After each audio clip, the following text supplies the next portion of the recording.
Hi ಎಲ್ರಿಗೂ ನಮಸ್ಕಾರ. Welcome back to my YouTube channel Savinenapu. ಮೊದಲಿಗೆ ಯೂಟ್ಯೂಬ್ ಸ್ಟಾರ್ಟ್ ಮಾಡೋಕ್ಕಿಂತ ಮುಂಚೆ ತುಂಬ ಕನ್ಫ್ಯೂಷನ್ ಇತ್ತು. ಈ ವಿಡಿಯೋ ಎಲ್ಲರೂ ಕುಕ್ಕಿಂಗ್ ಚಾನಲ್ ಮಾಡ್ತಾರೆ, ಅದರಲ್ಲಿ ನನ್ನ ವಿಡಿಯೋ ಯಾರು ನೋಡ್ತಾರೋ ಏನೋ, ಇಷ್ಟಪಡ್ತಾರೋ ಇಲ್ಲೋ ಜನ ಅಂತ ತುಂಬ ಕನ್ಫ್ಯೂಷನ್ ಇತ್ತು. ಆದರೂ ಹೇಗೋ ಒಂದೇ ಸ್ಟೆಪ್ ಮುಂದೆ ಇಟ್ಟು ಸ್ಟಾರ್ಟ್ ಮಾಡಿದೆ. ಆದರೆ ಇಷ್ಟು ಬೇಗ ನನ್ನ ಯೂಟ್ಯೂಬ್ ಫ್ಯಾಮಿಲಿ 500 ಸಬ್ಸ್ಕ್ರೈಬರ್ಸ್ ಆಗ್ತಾರೆ ಅಂತ ನಿಜವಾಗ್ಲೂ ಅಂದ್ಕೊಂಡಿರಲಿಲ್ಲ. ಹತ್ತತ್ರ 500 ಸಬ್ಸ್ಕ್ರೈಬರ್ಸ್ ಆಗ್ತಿದ್ದಾರೆ. ತುಂಬ ಖುಷಿ ಆಗ್ತಿದೆ.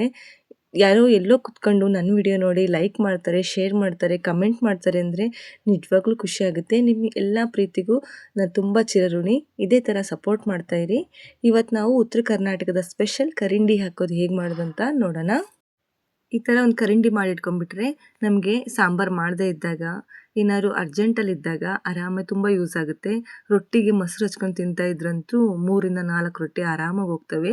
ಅಷ್ಟೊಂದು ಚೆನ್ನಾಗಿರುತ್ತೆ. ನೀವು ಒಂದು ಸರಿ ಹಾಕಿ ಟ್ರೈ ಮಾಡಿ. ನಾನಿಲ್ಲಿ 1 kg ಅಷ್ಟು ಮೆಣಸಿನ್ಕಾಯಿನ ತೊಳೆದು ತುಂಬಿಡಿಸ್ಕೊಂಡು ಇಟ್ಕೊಂಡಿದ್ದೀನಿ. ಈಗ ಗ್ಯಾಸ್ ಮೇಲೆ ಹಂಚಿಟ್ಕೊಂಡು ಲೋ ಫ್ಲೇಮಲ್ಲಿ 2 ಸ್ಪೂನಷ್ಟು ಅಗಸೆ ಬೀಜನ ಹುರ್ಕೋತಾ ಇದ್ದೀನಿ. ಘಮ ಬರೋ ತನಕ ನಿಧಾನಕ್ಕೆ ಹುರ್ಕೋಬೇಕು. ಚಟಪಟ ಆದಮೇಲೆ ತೆಗಿಬೇಕು.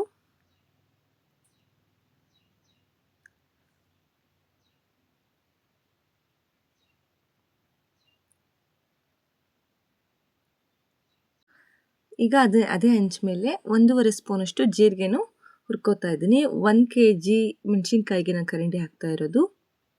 ಜೀರಿಗೆ ಹೆಚ್ಚು ಕಡಿಮೆ ಆದರೂ ನಡೆಯುತ್ತೆ. ಇವು ಈಗ ಹುರಿದಿದ್ದಾವೆ. ಈಗ ಒಂದು ಕುಟಾಣಿ ತಗೊಂಡು 1 ಸ್ಪೂನ್ ಆಗುವಷ್ಟು ಮೆಂತೆಕಾಳನ್ನ ಈ ಥರ ಜಜ್ಕೋತಾ ಇದ್ದೀನಿ. 1ರಲ್ಲಿ 2 ಹೋಳಾಗೋ ಅಷ್ಟೇ ಜಜ್ಕೋಬೇಕು, ತುಂಬ ನೈಸಾಗಿ ಪುಡಿ ಮಾಡ್ಕೋಬಾರ್ದು. ಈಗ ಒಂದು ಮಿಕ್ಸಿ ಜಾರ್ ತಗೊಂಡು ಮೆಣಸಿನ್ಕಾಯಿನ ಮುರಿದು ಹಾಕೋತಾ ಇದ್ದೀನಿ. ಅರ್ಧ ಆಗೋವಷ್ಟು ಮೆಣಸಿನ್ಕಾಯಿನ ಹಾಕ್ಕೊಂಡಿದ್ದೀನಿ ಮಿಕ್ಸಿ ಜಾರಲ್ಲಿ. ಹಾಕ್ಕೊಂಡು ಇದಕ್ಕೆ ಎಷ್ಟು ಬೇಕೋ ಅಷ್ಟು ಉಪ್ಪನ್ನು ಸೇರಿಸ್ಕೊತಾ ಇದ್ದೀನಿ.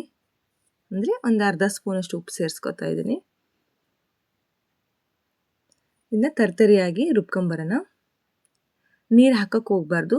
ಸ್ವಲ್ಪ ನೀರು ಹಾಕಿದರೆ ಪರವಾಗಿಲ್ಲ, ನಡೆಯುತ್ತೆ. ತುಂಬ ನುಣ್ಣಗೆ ರುಬ್ಬಾರ್ದು, ತರ್ತರಿಯಾಗಿರಬೇಕು. ಈಗ 2ನೇ ಸಾರಿ ಮೆಣಸಿನ್ಕಾಯಿ ಹಾಕ್ಕೋತಾ ಇದ್ದೀನಿ.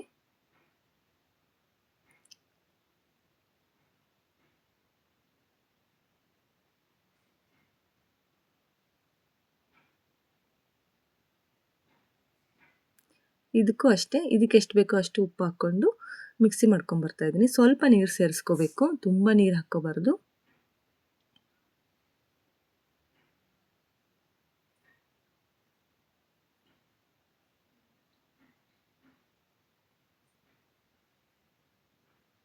ಕೊನೆಯಲ್ಲಿ ಉಳಿದ್ರೆ ಎಲ್ಲ ಮೆಣಸಿನ್ಕಾಯಿನ ಸೇರಿಸ್ಕೊತಾ ಇದ್ದೀನಿ. ಇದನ್ನು ಅಷ್ಟೇ ತರ್ತರಿಯಾಗಿ ರುಬ್ಕೊಂಬರ್ತಾ ಇದ್ದೀನಿ. ಮೆಣಸಿನ್ಕಾಯಿ ಸಿಗ್ತಾ ಇರಬೇಕು. ಆ ಥರ ತುಂಬ ನೈಸಾಗಿ ಮಿಕ್ಸಿ ಮಾಡೋಕ್ಕೆ ಹೋಗಬಾರ್ದು.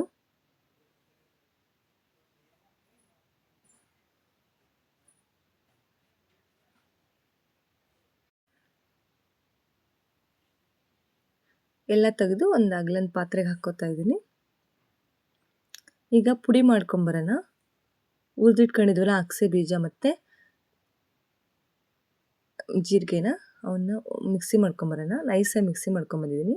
ಈಗ ಮೆಣಸಿನ್ಕಾಯಿ ಮಿಕ್ಸಿ ಮಾಡಿದ್ವಲ್ಲ ಅದಕ್ಕೆ ಸೇರಿಸ್ಕೊತಾ ಇದ್ದೀನಿ. ಅದಕ್ಕೆ ಕುಟ್ಕೊಂಡಿರೋ ಮೆಂತೆಕಾಳನ್ನು ಸೇರಿಸ್ಕೊತಾ ಇದ್ದೀನಿ. 1 ಸ್ಪೂನ್ ಆಗೋವಷ್ಟು ಅರಿಶಿನ ಪುಡಿ ಸೇರಿಸ್ಕೊತಾ ಇದ್ದೀನಿ. ಚೆನ್ನಾಗಿ ಕಲಿಸ್ಕೊಂಡು ಈಗೆಲ್ಲ ಇದನ್ನ ತೆಗೆದು ಇದನ್ನ ಪ್ಲಾಸ್ಟಿಕ್ಕಿನ ಬಾಕ್ಸ್ಗೆ ಹಾಕ್ಕೋತಾ ಇದ್ದೀನಿ.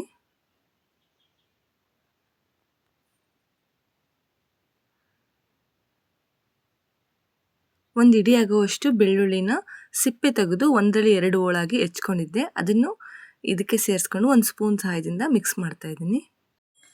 ಇದನ್ನು ಒಂದು 7ರಿಂದ 8 ದಿನ ಬಿಸಿಲಲ್ಲಿ ಇಡಬೇಕು. ಚೆನ್ನಾಗಿ ಬಿಸಿಲಲ್ಲಿ ಕಳಿಬೇಕು. ಇದು ಬಿಸಿಲಿಗೇ ಕರಿಂಡಿ ಚೆನ್ನಾಗಿ ಕಳಿಯೋದು. ಬಿಸಿಲಿಗಿಟ್ಟು ಸಂಜೆ ತೆಗೆದು ಮತ್ತೆ ಚೆನ್ನಾಗಿ ಮಿಕ್ಸ್ ಮಾಡಿ ಮುಚ್ಚಿಡಬೇಕು. ಮತ್ತು ಬೆಳಗ್ಗೆ ಇದೇ ಥರ ಬಟ್ಟೆ ಕಟ್ಟಿಡಬೇಕು. ಈ ಥರ ನೋಡಿ, ಇಲ್ಲಿ ಮೇಲೊಂದು ಬಟ್ಟೆ ಹಾಕಿ ಅದಕ್ಕೆ ಟೈಟಾಗಿ ಒಂದು ರಬ್ಬರ್ ಹಾಕ್ತಾ ಇದ್ದೀನಿ. ಈ ಥರ ಬಿಸಿಲಲ್ಲಿ ಇಡಬೇಕು. ಒಂದು 7ರಿಂದ 8 ದಿನ ಬಿಸಿಲಲ್ಲಿ ಕಳಿಬೇಕು. ಅದು ಒಂದು 8 ದಿನ ಆಗಿದೆ. ಈಗ ಒಂದು ಬಾಣಲಿ ತಗೊಂಡು ಎಣ್ಣೆ ಸ್ವಲ್ಪ ಜಾಸ್ತಿ ಹಾಕ್ಕೊಂಡಿದ್ದೀನಿ.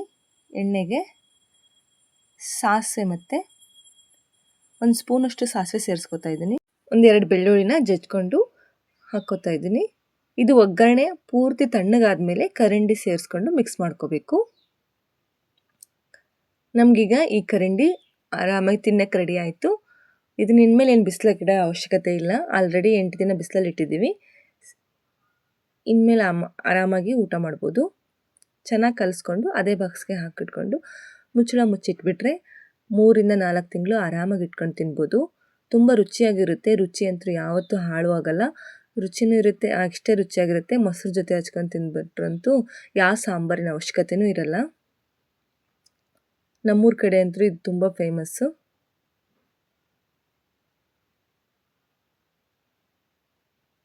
ನೋಡಿದ್ರಲ್ಲ ರುಚಿಕರವಾದ ಕರಂಡಿ ಹೇಗೆ ಹಾಕೋದು ಅಂತ. ನೀವು ಇಷ್ಟ ಆದರೆ ನೀವು ಮನೆಯಲ್ಲಿ ಟ್ರೈ ಮಾಡಿ ಹೇಗಿತ್ತು ಅಂತ ತಿಳಿಸಿ. Thank you.